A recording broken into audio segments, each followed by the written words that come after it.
你表？妈，没放上你的家里，把那房我啥被他了？没晒不你们说毛拿没留啦？没，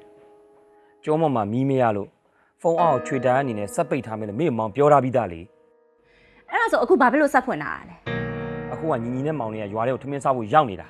喏，原来嘛就来你啊蜂蜜的，哎，这咪咪前面每次蜂啥不老年呢，没蜂闻来了呗瓜。蜂蜜的你啊要了，你爸啥讲嘛毛拿没留啦？另外老啥对面了，没不老的晒不你们毛地点了哩？我老年了，啊表几多年了嘛好不？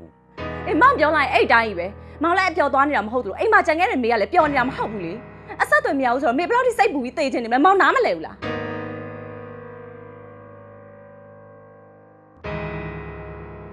妈，ဘာလို့ငြိမ်နေတာလဲမေပြောနေတယ်လေမကြောက်လားမောင်မင်းဒီဖုန်းမဆက်ချင်တာအဲ့အကြောင်းရတယ်ပါတယ်ဒီလားဖုန်းပြောပြီးဆိုတာနဲ့လေကိုယောက်ျားပင်မလားအလုပ်အဆင်ပြေလားတခုံးမှမမေးဘူးမင်းပြဿနာရှာဖို့လောက်ပဲတက်တယ်မေကပြဿနာရှာနေတာမဟုတ်ဘူးအဲ့လိုပြဿနာတွေဖြစ်အောင်မောင်ကဖန်တီးနေတာလေမောင်ဘယ်လောက်ထိပဲအလုံးရှုပ်ရှုပ်မောင်စိတ်ပူပြီးတော့စောင့်နေမဲ့မိန်းမတယောက်ရှိတယ်ဆိုတာမောင်သိထားတင်တာပေါ့အားလုံးမတော့ပဲလူတွေအားလုံးမနေစေအချစ်ချောင်းယူပြီးအချစ်ချောင်းဆွေးရတယ်